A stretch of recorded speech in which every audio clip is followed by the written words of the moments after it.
Welcome back to my session. In this video, I'm going to solve a problem on a state model construction for the given circuit.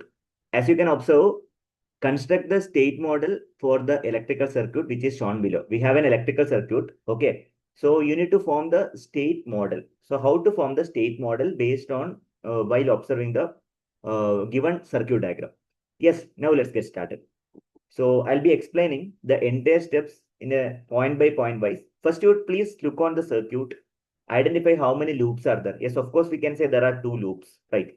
And we'll understand the basics of circuit first. So it is very clear that there are two resistors. As you can see, R1 and R2, we have two resistors. And we have two inductors, that is L1 and L2. You know that inductors are basically energy storage element. Even capacitor, only one capacitor is available. That is also one of the energy storage element. Even we have input voltage U of t, and where the output voltage is taken across R2. The output voltage is like measured as Y of t. It is coming across R2. These are the basic observation you can understand. Right. That is the first step.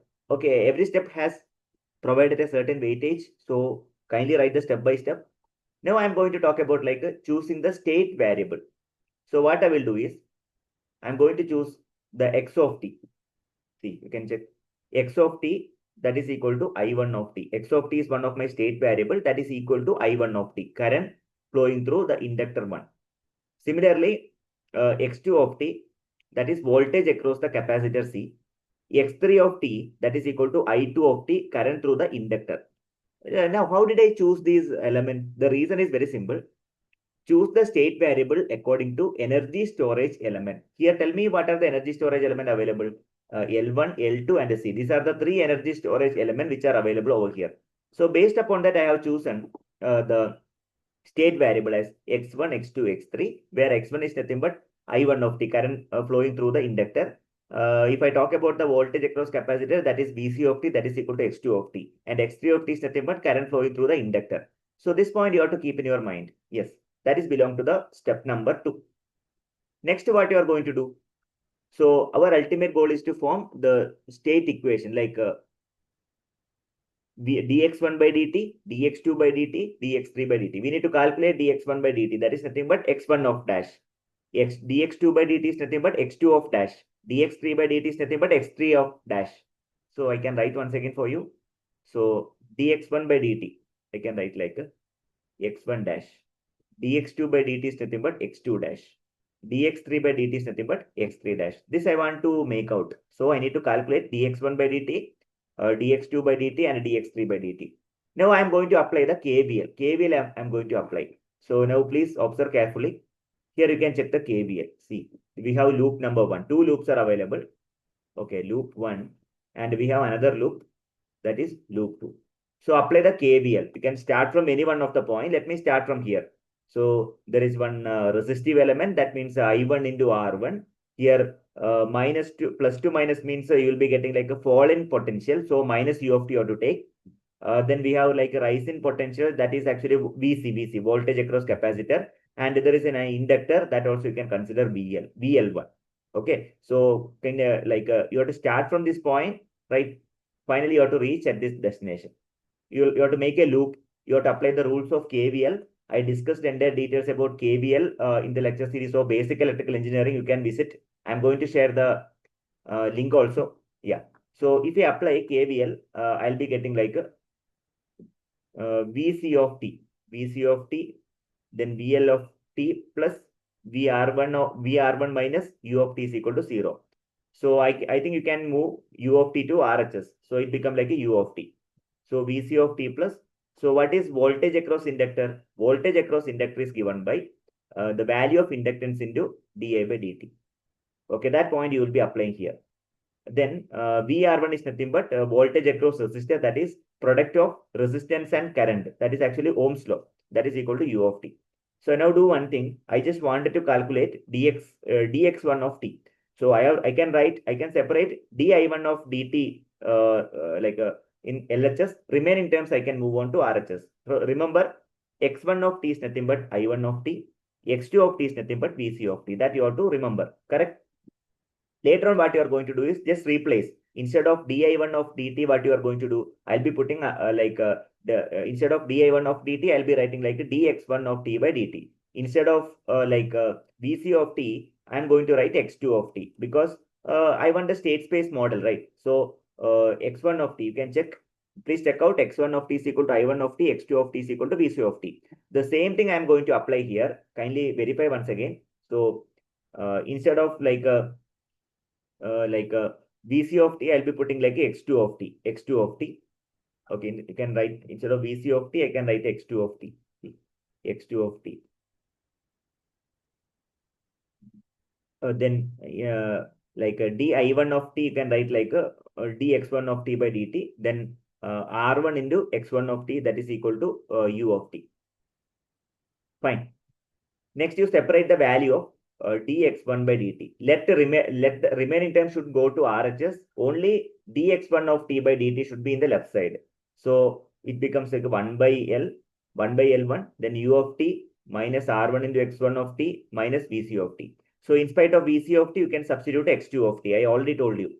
Now dx1 of t by dt is equal to 1 by L1 into u of t minus r1 into x1 of t minus x2 of t. I think this till here there is no query. If you have any doubts, you can use the comment box. I am going to answer for the query. I want to address with you. So yeah, instead of like dx1 of t, we already understood that x1 of t is nothing but x of t. See, x1 of t, it is a function. X of t, both are same only. No, see, x of t, x of t. Correct. No, you so don't again and again don't you put only x1 is sufficiency. X1 is enough. For me, x1 is enough. So instead of x1 of t, I'll be writing like a x1 only. Is that okay? That is equal to 1 by L1 into, instead of u of t, I understood that it is in the form of time function only. So casually you can write a u to reduce the complexity. R1 into, instead of x1 of t, I'll be writing x1 only. So please mind this. This is actually x2. Okay. So I think the first part is done. We have done with the dx1 of t is equal to 1 by L1 into u minus r1 into x1 minus x2. I think this concept is clear to everybody. Any query, kindly put up in the comment box. I'm happy to answer. Yeah. Now let me apply the KCL at the capacitor node. See, look at the KCL. So please take care of KCL. What is KCL? So you have to remember what are the entering current and what are the leaving current. Okay, current entering to the junction and the current leaving to the junction. So you take care of, this is my entering current. These are my leaving current. I1 of t and I2 of t are the leaving current, where this is actually the direction which I marked right now. That is the entering current. So do remember this. So by applying the principle of KCL, what we can write KCL, summation of I, that is equal to 0. Algebraic sum of current meeting at a junction or a node, that is equal to 0. KVL means the voltage drop in a closed loop. Sum of voltage drop and EMF acting in a closed loop, that is equal to 0. That I already verified. Now I am going to check the KCL. Yeah, applying the KCL. If I apply the KCL, I'll be getting like IC. IC is equal to I1 minus I2. So you know that current through the capacitor. How to calculate current through the capacitor? C into dV by dt. That is a general formula you have to remember. So IC is equal to C into dVc by dt. That means current through the capacitor is equal to capacitance value into dVc by dt. That is equal to, instead of Vc, I can write x2. I already defined that. C into dx2 by dt. That also I think it's clear to everybody. So from this, what you can do is, please separate dx2 by dt. So dVc by dt is nothing but dx2 by dt. That is already done. Now I'll be keeping dx2 by dt in LHS side. Remaining, I am going to move on RHS side. So that means C into dx2 by dt is equal to, instead of I1, I am going to put x1. Instead of I2, I am going to put x3. That means x1 minus x3. No need to mention it's a function of time. We already understood that. So C into dx2 by dt is equal to x1 of t minus x3 of t. No need to mention t. It is not mandatory. But if you want, you mention that. There is no further ambiguity. Because writing will be very difficult every time in function of time. So by the way, if I simplify further, I'll be taking 1 by c. Whenever c is moving to RHS, it become 1 by c. Agreed? X1 of t minus x3 of t. Therefore, dx2 by dt, that is equal to 1 by c into x1 minus x3. So till here, I think you have to follow. Yeah. Next, we have one more loop. Could you see one more loop? Yes, we have one more loop. In that one more loop, you have to apply the KVL. Look at this KVL. So please apply the KVL in that particular loop. So we have how many elements? Voltage across L2 we have to consider, voltage across then resistor, then capacitor voltage. Correct. So you mark start any one of the point. From here you can start and till here you can end. Okay, three elements you have to consider. If you apply KVL, what is KVL? Sigma V plus sigma EMF, that is equal to 0. Direction and all you have to take care properly. So if you apply KVL, which you studied in the first year engineering, so same thing you can apply. Okay. If you apply KVL, what will happen? KVL for the loop number 2. Okay, please check loop number 2. So what I will get is VC of t is equal to L2 into di2 by dt plus R2 into I2. Okay, this is actually the capacitor voltage. Capacitor voltage is the sum of inductor voltage VL2 and VR2. That's all. Very simple. Okay. So otherwise we can write like a VC minus VL2 minus VR2, that is equal to 0. From this only I have obtained this expression. Apply the KVL. Open the circuit diagram again. You can apply the KVL so that you will be getting the proper answer. Okay.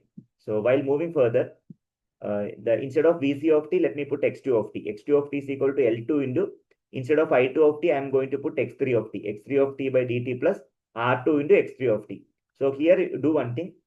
Here what I'm going to check is, so I need to separate x2 x3 I need to separate. Please make separate x3 separated. dx3 by dt, that is equal to like L2, when it becomes to right side, it becomes 1 by L2. 1 by L2 into x2 of t minus R2 into x3.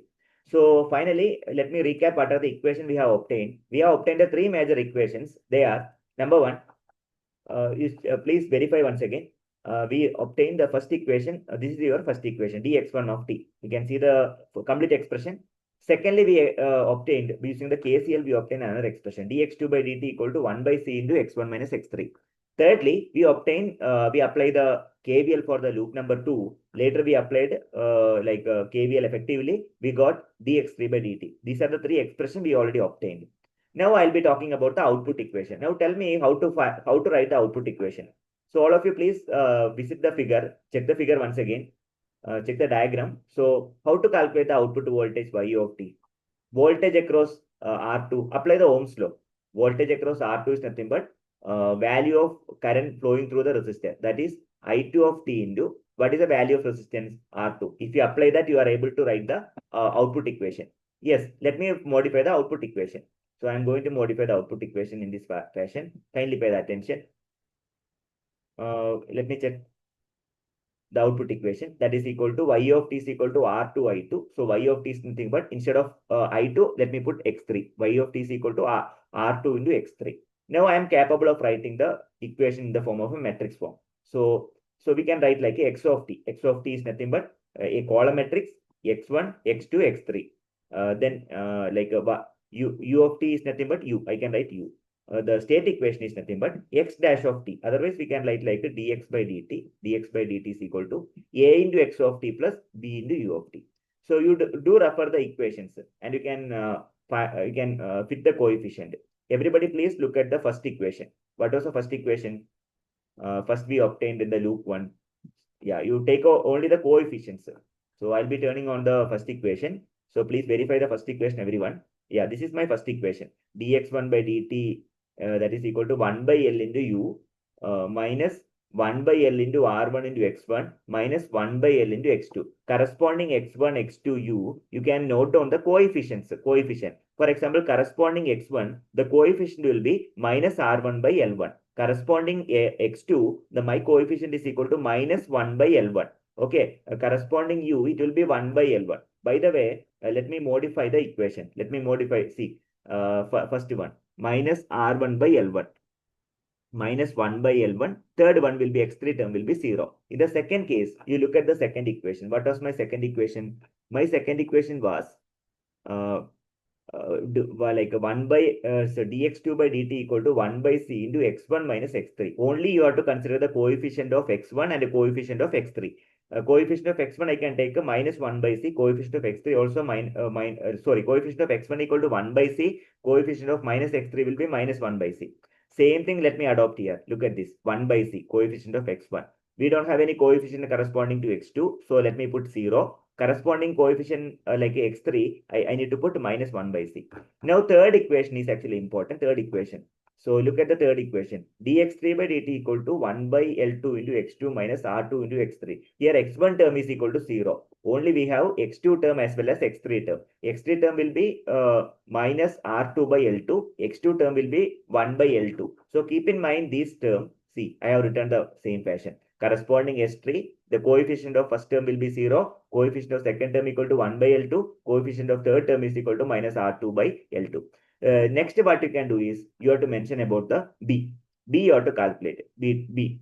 So that will be like a 1 by L1 and 0. Remaining term will be 0 only. 1 by L. So that means C. Our equation is like this. Ax of t plus b into u of t. Now you check the u of t. So let me write the equation of u of t. Yeah, please check once.